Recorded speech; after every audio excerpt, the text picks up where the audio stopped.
Gal's Kitchen. Today we're making chocolate sheet cake with homemade peanut butter frosting.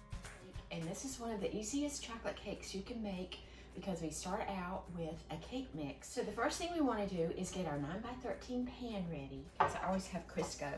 So you just put some on the bottom and make sure that the sides and especially the corners are well greased. Since we're making a chocolate cake, I want to use cocoa rather than flour to powder my pan. Just spread that around in there.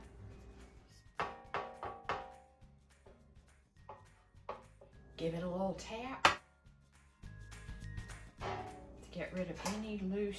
So let's get started mixing this cake. You need 1 box of Devil's Food Cake. Put that in a large bowl. To enhance the flavor of our cake, we're adding cocoa. I'm using natural unsweetened cocoa. You can use the special dark if you want. And we need 4 tablespoons. Add the 4 tablespoons of cocoa right in. Add 1 teaspoon of vanilla. You're gonna love this cake because it's quick and it's so simple. We're not using any special methods. Add 1/2 cup of oil. We're just pouring everything into the 1 bowl.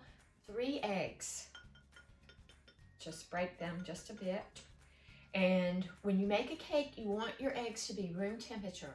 If you don't have room temperature eggs, you can just put them in a bowl of warm water for a few minutes and bring them to room temperature. Now we're going to add our buttermilk, and this was our substitution or homemade buttermilk by putting 1 tablespoon of vinegar in our measuring cup, and then we measure to 1 1/3 cups. We want the buttermilk.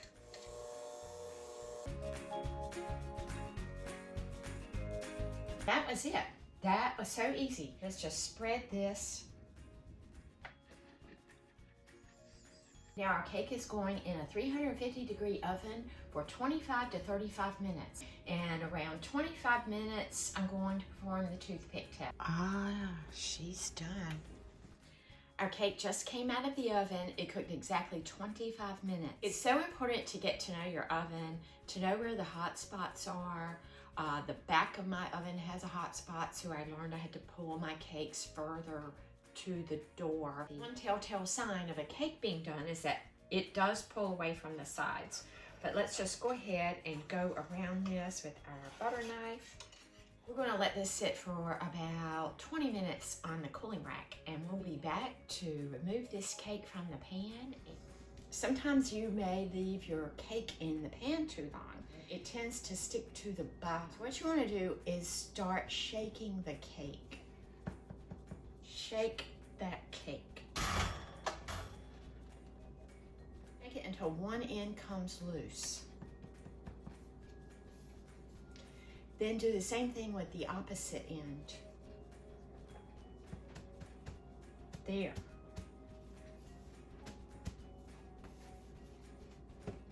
Now we invert it onto our wire rack.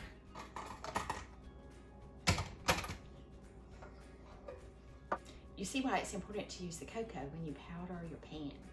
So let's let this cool. I'm going to invert this on another cooling rack and let it cool completely, and we will be back to frost this. For our fluffy peanut butter icing, you need 2 cups or 240 grams of powdered sugar. You're going to love this creamy peanut butter icing. It goes so well on a chocolate cake. Let's set this aside, and we're going to cream together our butter and peanut butter. Add 1 cup of creamy peanut butter. We're going to use 1 stick of softened butter. So softened butter needs to be room temperature. Place your finger and get an indentation. You're going to move this up on high speed for about a minute. Scrape the bowl down, making sure you go up underneath of this. So you see that consistency.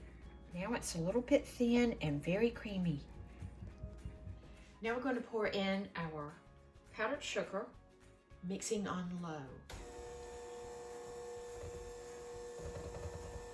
And of course, scraping the bowl. I love making this peanut butter icing. It's so fresh and so tasty, so creamy.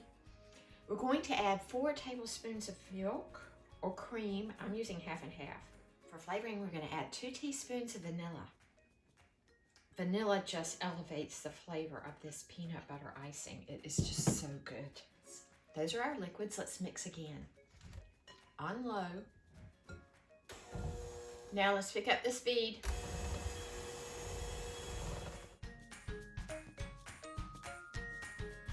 And all you have to do is just slather that icing on there. Let it go over the edge. If you want to cover the sides, push it to the edge. With a sheet cake, you can ice only the top, or you can push the icing over the sides, go over the edge, bring it around the corners. When you make your own homemade icing, you can control the consistency. Rather have a thinner icing, add another tablespoon or 2 of milk. Remove our wax paper strips. Now let's see what this cake looks like on the inside.